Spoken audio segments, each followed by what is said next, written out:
समस्त दर्शकों को हार्दिक स्वागत। आज वीडियो रे जड़े आउ जड़े सब्सक्राइबर तांकर अंगे निभा अनुभूति पठाई ना हूँ सुभाष राउत आउ से बिलीपड़ा साइड रे रहती से प्राय स्वयं सिद्ध साबर मंत्र जरिया काम करती। से तांकर गोटे छोट अनुभूति लिखिं सुदर्शन कतुरी विषय रे। से तांकर लेखार गाईर ना जहाँ लिखिले मु पढ़िकी 2 मिनट खंडे बहुत हसिली कारण से नाटा भारी फनी लगिला मते। गाईर ना हूँ चांदमणि तपई पाखे था छेड़ी ता ना हूँ घरमणि आ पाखे अच्छी गाई ता ना हूँ चांदमणि। एनिवेज से आगू लिखिं ये किछि दिन तले तांको गाँव में भागवत जयंती पालन होता। भागवत जयंतीर 2 दिन पर घरे 5टी गाई अच्छा जो मैंने प्रत्येक दिन चरवाक जाती। गाई बहुत सुंदर गाई आ भारी सरल लात मारती कि अजणा जगह को जाती कि अन्य क्या घरे पसंती बाटे बाटे चरिया जाती आ समय भितर बाटे बाटे घर को फेरती। से गाई मान बेकर पितल घंटी बांधी आ गोड़े भी गोटे घंटी बांधी। जब से गाई चरवाक जाए जो चांदमणि ता चाली रे से घंटी बाजे। बोधुए यही कथा गुड़िक साही पड़िशा लोक सही पारती। आम गाँव में केतक गौड़ अच्छा जो मैंने गाई क्षीर उड़े नियंती से माने तंत्र विद्या बल गाई क्षीर उड़े नियंती निज गाई भितर को आ गाई क्षीर को रक्त रे परिणत कर दियंती जार फलस्वरूप गाई को भीषण कष्ट हुए आउ से लात मारे घरे कहा कथा शुणेनी उद्धत हुए। हेले आम गाई सेमती हो नथला एणु सब किछि ठीक ठाक चलथला। हेले जेबे भागवत जयंतीर 2 दिन पर गाई चरवाक जाइथिला आ फेरिला बेले ता बेकर गोटे जाल बंधा होता आ से जाल केते गुड़ाए चेर नटी बंधा होता आउ गाई मुंडे सिंदूर लगा होता। आमे जब देखिलु आमको भय लगिला काले गाई को किए किछि करि देछि कि कौन काले गुणी गारडी करी गाईर किछि क्षति करी कि कौन। एणु आमे से जाल गुड़िक खोलिकी ताकू पानी रे भसई देलु आउ गाई को भलरे गाधई देलु।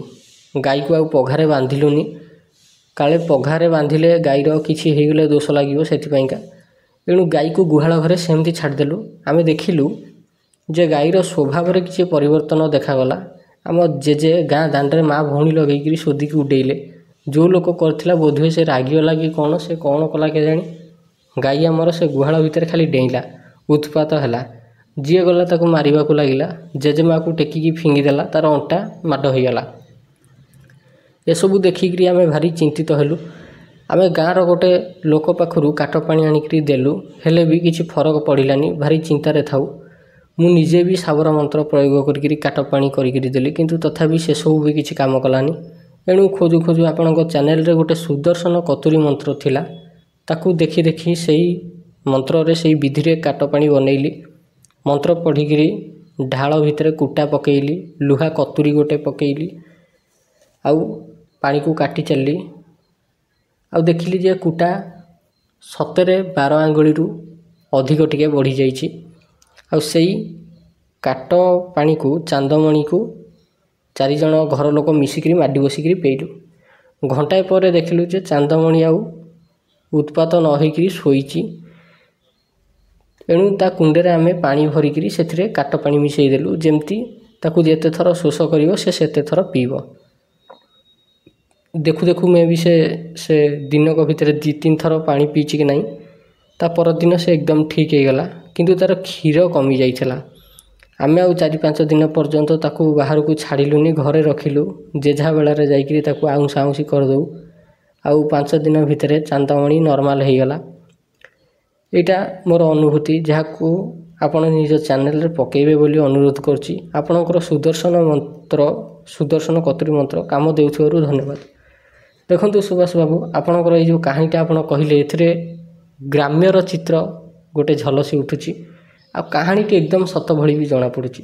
आपण जेमती गाई की रखिछंती तार केयर नउछंती ए कथा सुनिले बहुत खुशी लागुछि। आ एसबू लोक मानक पई गोटे उदाहरण दिन थिला प्रत्येक लोक घरे गाई रखिथिले आउ से माने ता गाईर ना भी दउथिले।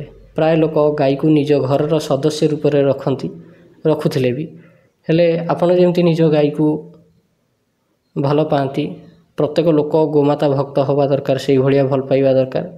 कह जाए जे जो घरे ଗାଈ ଖୁରା ବାଜେ ବା ଯେଉଁ ଭୂମି ଉପରେ ଗାଈ ଖୁରା ବାଜେ ସେ ଘରେ ପଞ୍ଚଦେବତା ବାସ କରନ୍ତି।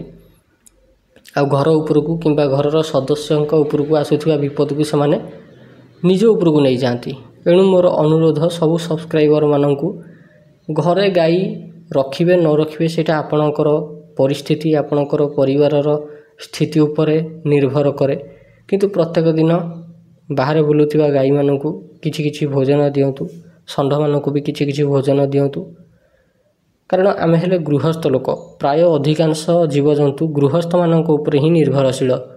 ଆଗରୁ ଲୋକଙ୍କର ଏକର ଜମି ଥିଲା, ହେଲେ ଆଜି ଲୋକ ଯଦି ଭୁବନେଶ୍ୱରରେ ଗୋଟେ ଫ୍ଲାଟ୍ କିଣି ଦେଉଛନ୍ତି ତେବେ ସେମାନଙ୍କ ପାଇଁକା ବଡ଼ କଥା ହେଇଯାଉଛି।